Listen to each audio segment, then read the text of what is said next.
In the past year, there have been 4 major aviation disasters in North America and at least 2 near misses on U.S. runways. But aviation experts say some of those incidents are not an uncommon occurrence for commercial flights. Despite that, the string of recent incidents raises concern about the safety of our nation's airspace. According to an AP-NORC survey in January 2024, 71% of people said they thought air travel was safe.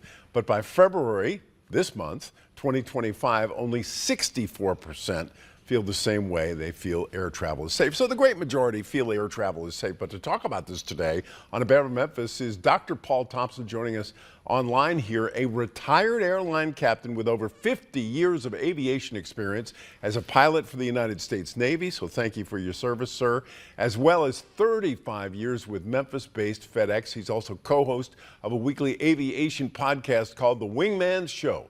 So we want to welcome you to the broadcast of Better Memphis today, Doc, and to ask you, according to recent data out of the FAA, 4 out of every 1,000 arrivals at our nation's busiest airports involved what's called go-arounds in fiscal year 2023, the year the most recent statistics are available. What is a go-around, and are those statistics something we should be concerned about? Yeah, good afternoon. Good to speak with you. A go-around is basically, sometimes it's called a balked landing, but it's essentially a missed approach. And it's an attempt at a landing, but for some reason, the conditions aren't right to land the airplane safely, and one initiates a go-around. And you might ask, well, why would you do that? It could be something with the airplane that just happened. Maybe, and usually it's insufficient separation with traffic in front of it, or something like that. Maybe something, an airplane's broken down, or there's a vehicle on the runway. There could be many reasons. Or the approach is considered unstable. Stable approaches have to meet a certain criteria. And by the letter of the law, if the airplane is unstable, technically we're supposed to go around on our own. So of itself, it's not really concerning. Actually, that's a good thing. That's an avoidance of accidents. That's avoidance of injury.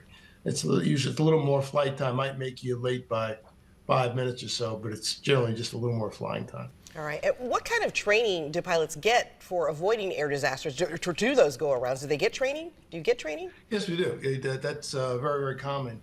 All pilots, commercial pilots, have minimum annual training. They have line checks.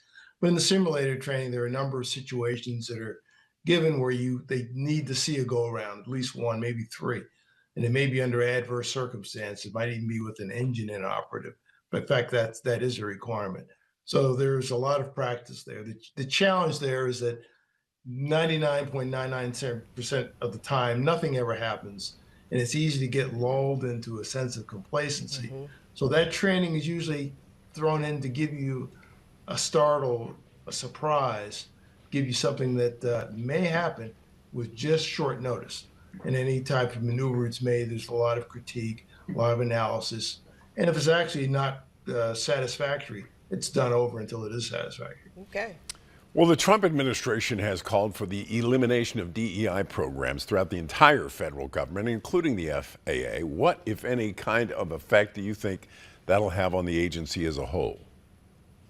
As far as, well, they need people. If you're looking at, let's say, the number of air traffic controllers, there is a shortage of them right now. That I know. And something, why is that?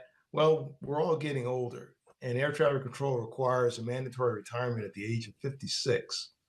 But they can't be hired if they're anywhere over the age of 31. So they have a relatively narrow window. And I understand there's just a shortage of people in the number of control towers, and those who are working a lot more than planned. So there's a stress with people just watching air traffic.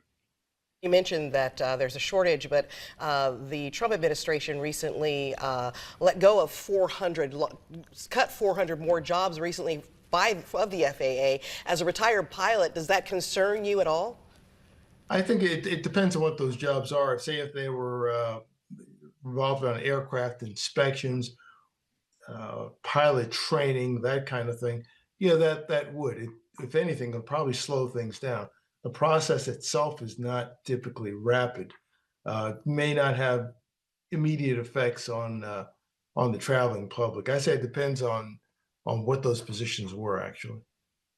Paul Thompson, we want to thank you so much for sharing part of your Thursday afternoon with us here on A Better Memphis. We appreciate you. You're very welcome. Thank you. Thank you.